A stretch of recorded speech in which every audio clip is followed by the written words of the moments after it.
Think you gotta spend a ton of money to make an album? Well, I'm here to tell you, you don't. We're the songwriters. Hey y'all, I'm here in New Braunfels, Texas today with my friend Stoney Gabel. Hey, howdy. And I wanted to tell you all today about making records. Now, making albums. Now, a lot of people ask me, how much did you spend on your record? Did it cost like 50 grand? Well, you don't have to spend 50 grand to make a record, do you? No, you don't.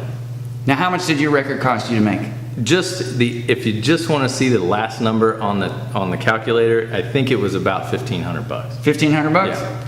That's cheap.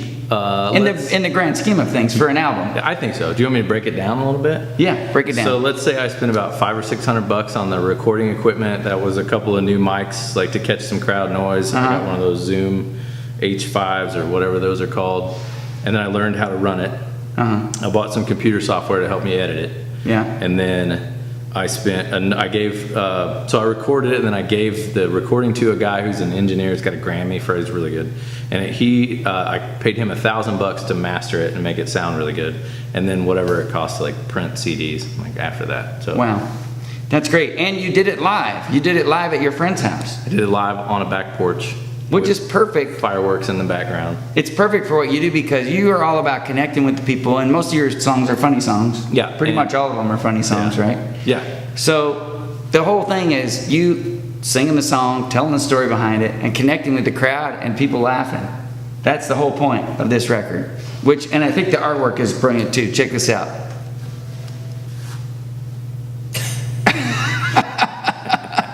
You look just like this guy. That's right. That's cool. It's called Wooly Willy. I think I had one of these when I was a kid. And so far I have not been sued. So why did you decide to make your record this way instead of the old standard way with full band in the studio? I've been in the studio a couple times. I've done like 2 or 3, maybe 4 even records that were just sort of watered down. And it felt like I didn't have control over the whole process, and maybe it was diluted by the time I got to the end of it.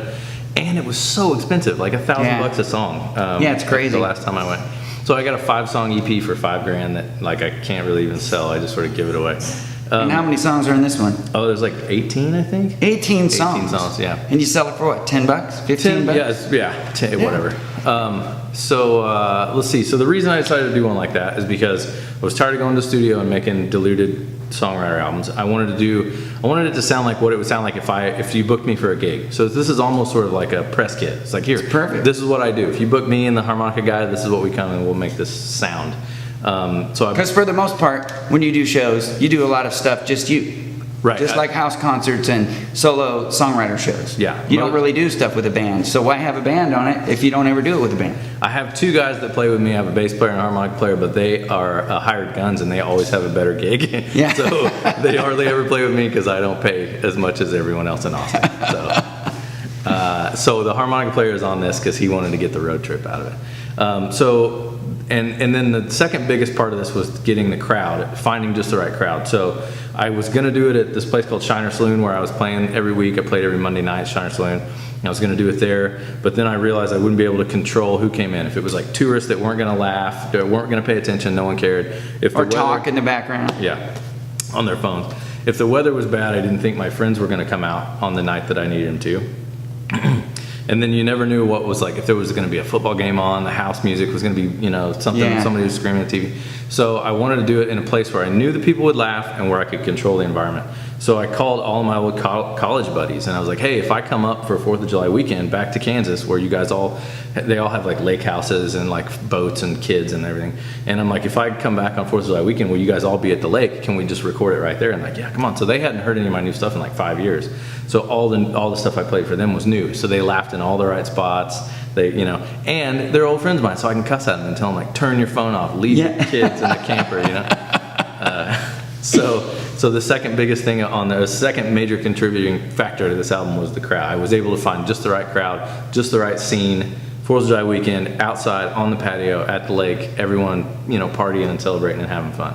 You can even hear some fireworks on the album. Yeah, you can.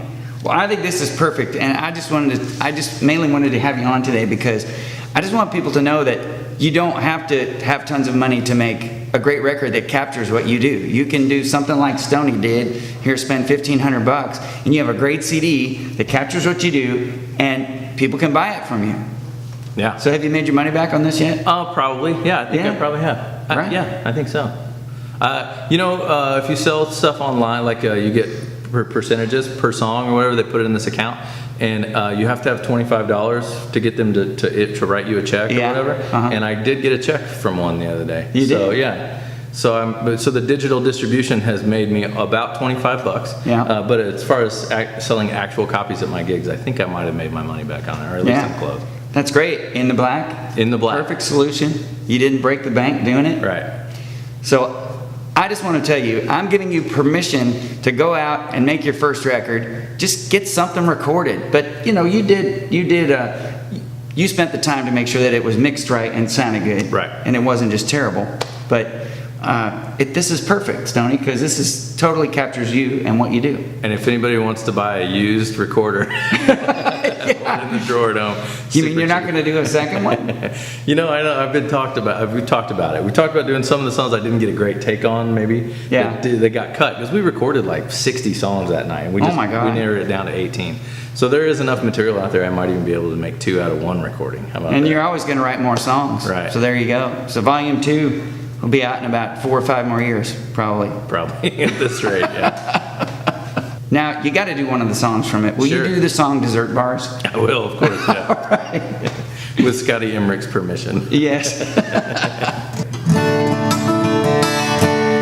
They got long johns, they got shortcakes, vanilla cones and chocolate shakes, and they got pudding, and they got dumplings, and they got pie made from pumpkins. And when I see gummy bears, I usually eat the whole damn jar.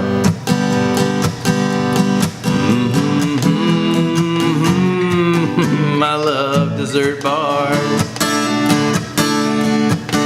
They got cobbler, marshmallow fluff, brown Betty and cream puffs, and they got Jello, and they got parfait, Oreos and tiny cupcakes. I usually sit real close so I don't have to walk super far.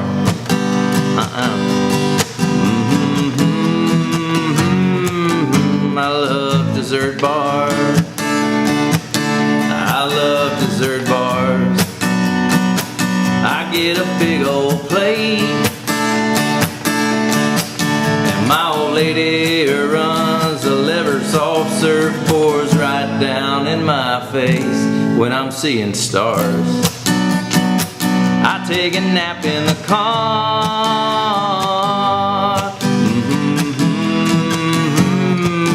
I love dessert bars. I like potluck. He likes potluck. And hot wing eating contests. I like a chili cook-off sometimes, but I like buffets the best. They got tapioca. That's pudding, y'all. They got fried coke. Their selection of sprinkles by the ice cream, man, that shit ain't no joke. My chins are large. I got a bypass scar.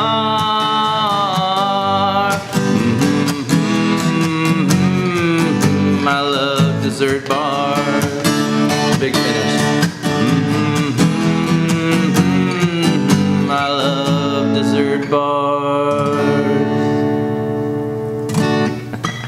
Leave me a comment below. Let me know what you think about Stoney Gabel. Hit that like button, subscribe to my channel, and if you want to learn more about writing songs and taking your songs to the next level, then be sure to visit thomshepherd.com. And also check us out at patreon.com/thesongwriters. And we'll see you next time.